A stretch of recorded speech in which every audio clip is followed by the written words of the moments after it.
Doctor ಮೋಗಳ್ಳಿ ಗಣೇಶ್ರವರು ಬರೆದಿರುವಂತಹ ಭೂಮಿ ಪಾಠದ ಸಾರಾಂಶವನ್ನು ತಿಳಿದುಕೊಳ್ಳಲು ಪ್ರಯತ್ನಿಸೋಣ. ಈ ಪಾಠವು ಭೂಮಿ, ಮನುಷ್ಯ ಮತ್ತು ಅಧಿಕಾರದ ನಡುವಿನ ಸಂಬಂಧವನ್ನು ರೂಪಕ ಕಥೆಯ ಮೂಲಕ ಅತ್ಯಂತ ಪರಿಣಾಮಕಾರಿಯಾಗಿ ರೂಪಿಸುತ್ತದೆ. ಕಥೆಯ ಆರಂಭದಲ್ಲಿ ರಾತ್ರಿಯ ನಿಶ್ಶಬ್ದ, ನಕ್ಷತ್ರಭರಿತ ಆಕಾಶ, ಪ್ರಕೃತಿಯ ಮಮತೆ ಮತ್ತು ಪೂರ್ವಿಕರ ನೆನಪುಗಳೊಂದಿಗೆ ಒಂದು ಮಾಯಾಜಾಲದ ವಾತಾವರಣ ನಿರ್ಮಾಣವಾಗುತ್ತದೆ. ತಾತನು ಮಕ್ಕಳಿಗೆ ಕತೆ ಹೇಳುವ ಮೂಲಕ ನಮ್ಮ ಮೂಲ ನೆಲೆ ಮತ್ತು ಭೂಮಿಯೊಂದಿಗಿನ ನಂಟನ್ನು ನೆನಪಿಸುತ್ತಾನೆ. ಕಥೆಯ ನಾಯಕನಾದ ದೊಂಬನು ಊರೂರು ಅಲೆದಾಡುವ ಅಲೆಮಾರಿ. ಅವನು ತನ್ನ ಹೆಂಡತಿ ಮತ್ತು ಮಕ್ಕಳೊಂದಿಗೆ ಬದುಕು ಸಾಗಿಸಲು ದೊಂಬರಾಟ, ಮಾಂತ್ರಿಕ ಆಟಗಳನ್ನು ಆಡುತ್ತಾ ಜನರನ್ನು ರಂಜಿಸುತ್ತಾನೆ. ಅವನ ಪೂರ್ವಿಕರೂ ಇದೇ ರೀತಿಯಾಗಿ ನೆಲೆಯಿಲ್ಲದ ಅಲೆದವರಾಗಿದ್ದರು. ಆ ಕಾರಣದಿಂದಲೇ ದೊಂಬನ ಮನಸ್ಸಿನಲ್ಲಿ ಸದಾ ಹಾರುವ ಕನಸು ಇರುತ್ತದೆ. ಒಂದು ದಿನ ಅವನೊಳಗೆ ಪೂರ್ವಿಕರ ಆತ್ಮಗಳು ಲೀನವಾದಂತೆ ಆಗಿ ಅವನಿಗೆ ಅತಿ ಮಾನವೀಯ ಹಾರುವ ಶಕ್ತಿ ದೊರಕುತ್ತದೆ. ಅವನು ಹಕ್ಕಿಯಂತೆ ಹಾರಿ ಜನರನ್ನು ಅಚ್ಚರಿಗೊಳಿಸುತ್ತಾನೆ.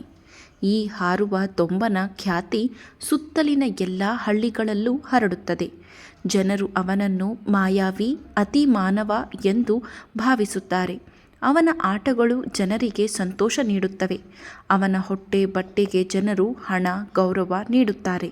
ಆದರೆ ಅವನ ಯಶಸ್ಸು ಕೆಲವರಿಗೆ ಅಸೂಯೆ ಹುಟ್ಟಿಸುತ್ತದೆ. ವಿಶೇಷವಾಗಿ ಆ ಸೀಮೆಯನ್ನು ಆಳುವ ಪಾಳೆಗಾರನಿಗೆ ಇದು ಅಸಹ್ಯವಾಗುತ್ತದೆ. ಜನರೆಲ್ಲ ದೊಂಬನ ಹಿಂದೆ ಹೋಗುತ್ತಿರುವುದನ್ನು ಕಂಡು ಪಾಳೆಯಗಾರ ತನ್ನ ಅಧಿಕಾರಕ್ಕೆ ಧಕ್ಕೆ ಬಂದಂತಾಗುತ್ತದೆ. ಪಾಳೆಯಗಾರ ದೊಂಬನನ್ನು ತನ್ನ ಬಳಿ ಕರೆಸಿಕೊಳ್ಳದೆ ಸ್ವತಃ ರಂಗಕ್ಕೆ ಬಂದು ಸವಾಲು ಹಾಕುತ್ತಾನೆ.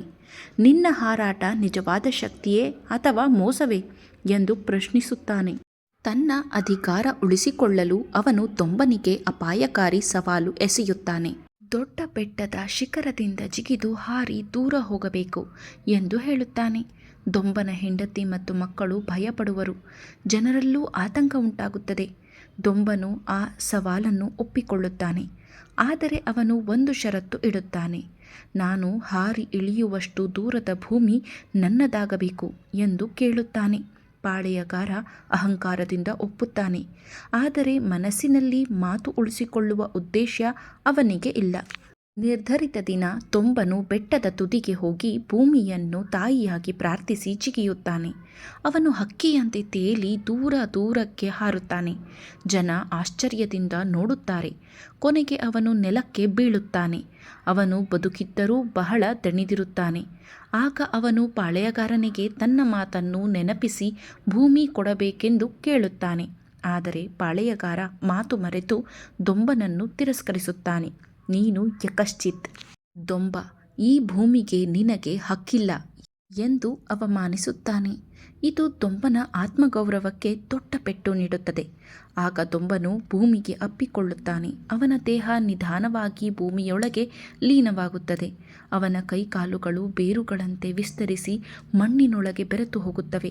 ಅವನು ಮನುಷ್ಯನಿಂದ ಭೂಮಿಯ ಭಾಗವಾಗುತ್ತಾನೆ. ಜನರು ಇದನ್ನು ನೋಡಿ ಭಯಪಡುತ್ತಾರೆ. ಪಾಳೆಯಗಾರ ಅವನನ್ನು ಕಿತ್ತು ಹಾಕಲು ಪ್ರಯತ್ನಿಸುತ್ತಾನೆ. ಆದರೆ ಸಾಧ್ಯವಾಗುವುದಿಲ್ಲ. ಕೊನೆಗೆ ಅವನು ಅಲ್ಲಿಂದ ಹೊರಟು ಹೋಗುತ್ತಾನೆ. ದೊಂಬನ ಹೆಂಡತಿ ತನ್ನ ಗಂಡನನ್ನು ಕಳೆದುಕೊಂಡ ದುಃಖದಲ್ಲಿ ಆ ನೆಲಕ್ಕೆ ಶಾಪ ಹಾಕುತ್ತಾಳೆ. ಆ ನೆಲದಲ್ಲಿ ಮನುಷ್ಯರಿಗೆ ಫಲವಿಲ್ಲದ ಆದರೆ ಹಸಿರು ತುಂಬಿದ ಪ್ರದೇಶವಾಗಲಿ ಎಂದು ಶಪಿಸುತ್ತಾಳೆ. ಕಾಲಕ್ರಮೇಣ ದೊಂಬನ ದೇಹವೇ ಗಿಡ, ಮರ, ಬಳ್ಳಿ, ಹುಲ್ಲಾಗಿ ಬೆಳೆದು ಇಡೀ ಬಯಲು ಹಸಿರಾಗುತ್ತದೆ. ಆ ಭೂಮಿ ಜೀವಸಿರಿಯಿಂದ ತುಂಬುತ್ತದೆ. ದೊಂಬನು ಮನುಷ್ಯನಾಗಿ ಸೋತರೂ ಭೂಮಿಯಾಗಿ ಶಾಶ್ವತನಾಗುತ್ತಾನೆ. ಈ ಕಥೆಯ ಮೂಲಕ ಲೇಖಕರು ಮಹತ್ವದ ಸಂದೇಶ ನೀಡುತ್ತಾರೆ. ಭೂಮಿ ಯಾರ ಸ್ವತ್ತೂ ಅಲ್ಲ, ಅದು ತಾಯಿ. ಅಧಿಕಾರ, ಅಹಂಕಾರ ಮತ್ತು ಶೋಷಣೆಯಿಂದ ಭೂಮಿಯನ್ನು ಹಿಡಿಯಲು ಸಾಧ್ಯವಿಲ್ಲ. ಸಾಮಾನ್ಯ ಜನರನ್ನು ತುಳಿಯುವ ಅಧಿಕಾರ ಶಾಶ್ವತವಲ್ಲ. ಶ್ರಮ, ತ್ಯಾಗ ಮತ್ತು ಪ್ರಕೃತಿಯೊಂದಿಗಿನ ಏಕತ್ವವೇ ನಿಜವಾದ ಗೆಲುವು. ದೊಂಬನು ಬದುಕಿನಲ್ಲಿ ಸೋತಂತೆ ಕಂಡರೂ ಭೂಮಿಯಲ್ಲಿ ಲೀನವಾಗಿ ಅಮರನಾಗುತ್ತಾನೆ. ಭೂಮಿ ಪಾಠವು ಭೂಮಿಯ ಮಹತ್ವ, ಅಲೆಮಾರಿ ಜನರ ನೋವು, ಅಧಿಕಾರದ ಕ್ರೂರತೆ, ಶೋಷಿತನ ಪ್ರತಿರೋಧ, ಪ್ರಕೃತಿ ಮತ್ತು ಮನುಷ್ಯನ ಅವಿನಾಭಾವ ಸಂಬಂಧ ಇವೆಲ್ಲವನ್ನು ರೂಪಕದ ಮೂಲಕ ಅತ್ಯಂತ ಪ್ರಭಾವಶಾಲಿಯಾಗಿ ತಿಳಿಸುತ್ತದೆ. ಇದು ಕೇವಲ ಕಥೆಯಲ್ಲ, ಭೂಮಿ, ಜೀವನ ಮತ್ತು ನ್ಯಾಯದ ಕುರಿತು ಗಂಭೀರ ಚಿಂತನೆಗೆ ಪ್ರೇರೇಪಿಸುವ ಪಾಠವಾಗಿದೆ.